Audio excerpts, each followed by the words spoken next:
আগুনে যে পতঙ্গ পড়ে স্বেচ্ছায় যদি কেউ যায় এই পাগলের প্রেমে পড়িয়ে পুড়তে থাকে, যদি আল্লাহর মুখ তুলে তাকায়, তাহলে দেখা গেল তাকে ভক্ত বলে কবুল করে নিল। তাছাড়া এখানে বলবে না তুমি আমার ভক্ত হও, বা এখানে ভক্ত হইতে গেলে এই নিয়ম, আসা যাওয়া করতে করতে আমি যেদিন দেহ ত্যাগ করেন সেই দিন ওনার গোসল কমপ্লিট, গোসল করার কমপ্লিট পরে কবর কাটা কমপ্লিট, ওনাকে যখন করবে কবরে নামাবে, দাফন নামাবে, তখন স্থানীয় যারা ছিলেন 5 থেকে 7 জন লোক, ওনারা তখন নিস্তব্ধ হয়ে যায়। হ্যাং মানে মানুষের যে কী বলে, ওই ঠাটা পড়লে যে মেঘ চমকাইলে যে ঠাটাটা পড়লে যেরকম স্তব্ধতা ওই রকম হয়ে গেছে। ওই সরা গাছের এখান থেকে 5 থেকে 7 জন সাদা পোশাকধারী লোক আসিয়া ওনার দাফন কমপ্লিট করে এই রাস্তা যাওয়ার পর ওনাদের জ্ঞান ঠিক হয়। তখন ওনারা খোঁজাখুঁজি করছে এই লোকগুলি গেল কোথায়, এইদিকে গেছে এদিকে গেছে, খোঁজাখুঁজি করে পাই নাই।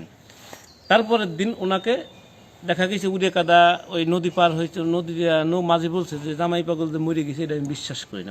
আমি নিজে আমার নৌকায় করে উপহার দিয়েছি। ফরিদপুর ওনাকে দেখা গেছে, ঢাকায় ওনাকে দেখা গেছে। ফরিদপুরে যাকে দেখছে ওনাকে স্পষ্ট জামাই পাগল বলছে, এরকম করে মুখ দিয়ে বলছিস, আমাকে দেখছিস কাউকে বলিস না। সেই লোক বলছে সেই লোকের বংশে নির্বংশ। আসসালামু আলাইকুম প্রিয় দর্শক, আজ আমরা এসেছি রাজবাড়ী জেলার আলীপুর ইউনিয়নের মুর্শিদ জামাই পাগলের মাজার শরীফ প্রাঙ্গণে। এই মাজার শরীফ আজ আপনাদেরকে দেখাবো। আমরা এখন প্রবেশ করব এই মাজার শরীফের ভেতরে এবং আমরা দেখার চেষ্টা করব, আপনাদেরকেও দেখাবো যে মাজারের ভিতরে কি আছে, এখানে যারা খাদেম রয়েছেন, যারা সেবক রয়েছেন, তারা কিভাবে কাজ করেন, এখানে যারা ভক্তবৃন্দ রয়েছেন তারা কেন এখানে ভক্ত হয়েছেন এবং তারা এখানে এসে কি কি কার্যকলাপ করেন, তাদের এখানে ভক্তি কিভাবে তারা দেন। আমরা আসলে এখানকার যারা স্থানীয় রয়েছে তাদের সাথেও কথা বলবো। আমরা দেখতে পাচ্ছি যে এখানে যে মাজার শরীফ রয়েছে, জামাই পাগলের মাজার শরীফ, মাজার শরীফের উপরে 3টি মাজারের নিদর্শন দেখা যাচ্ছে। প্রথমটি রয়েছে, আমরা একটু কাছে যাই, কাছে গেলে আপনাদেরকে আরেকটু ভালো করে দেখাতে পারবো। সেটি হচ্ছে যে এখান থেকে বোঝা যাচ্ছে যে ভেতরে 3 জনের সমাধি রয়েছে। একজন হচ্ছে মুর্শিদ জামাই পাগলের মাজার শরীফ, প্রথমটি তার, এবং তার পাশেরটি হচ্ছে জামাই পাগলের যিনি খাদেম ছিলেন নূর বাকের শাহ পাগল তার, এবং তার পাশে আরেকটি রয়েছে, সেটি আরেকটি যে কবর রয়েছে, সমাধি রয়েছে, সেটি হচ্ছে গৌরী পাগল খাদেমের। ভেতরেও আমরা এখন প্রবেশ করে আপনাদেরকে দেখানোর চেষ্টা করব যে ভেতরে যে পরিবেশটা আসলে কেমন এবং ভেতরের মাজারের মধ্যে কি কি রয়েছে, এবং এখানে যারা ভক্তবৃন্দ রয়েছেন তারা এখানে আসেন কিভাবে ভক্তি নিবেদন করেন। সপ্তাহের প্রতিদিনই এখানে ভক্তরা আসেন, তাদের ভক্তি দেন। আমরা স্থানীয়দের সাথেও কথা বলবো এবং আপনাদেরকে ভেতরে দেখানোর চেষ্টা করব যে মাজার শরীফের ভেতরে কি কি রয়েছে।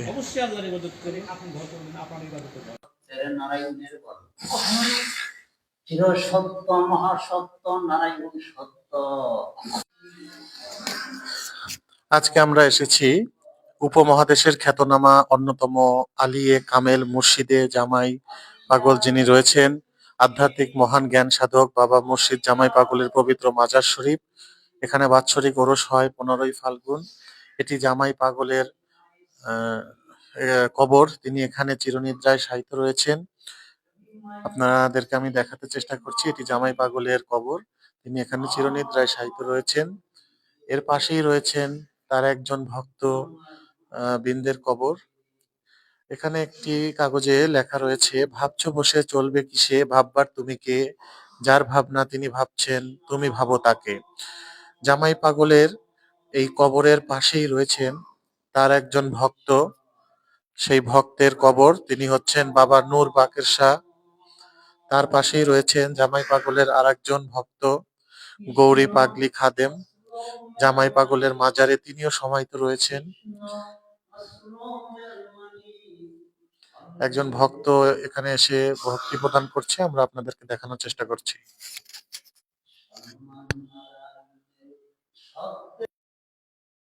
বাবা নূর বাকের শাহ আসন পাক এখানে রয়েছে, এখানে তিনি আসন গ্রহণ করেন এবং এর পাশেই যে কক্ষটি রয়েছে সেই কক্ষের মধ্যে রয়েছে জামাই পাগল এবং তার 2 জন ভক্তের কবর। আমরা কেউ যদি ভক্ত হতে চায় বা মুরিদ হতে চায়, আমাদের প্রক্রিয়াটা কি?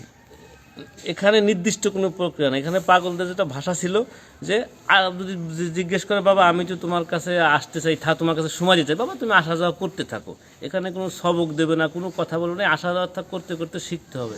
যিনি নূর বাকের শাহ পাগল ছিলেন উনি ওনার জীবন দশায় উনি ফলের ব্যবসা করতেন। এই জামাই পাগল ওনার ফল টল চেঙ্গা দিয়ে পানিতে ফেলা দিছে, কিন্তু জামাই পাগলের পাশ ছাড়ে নেই। রাত্রে ওনার বাড়ি ছিল কোলারহাট গাবলা গ্রামে, ওখান থেকে রাত্রে আসতো, বাঘে ওনার ভয় দেখাইতো।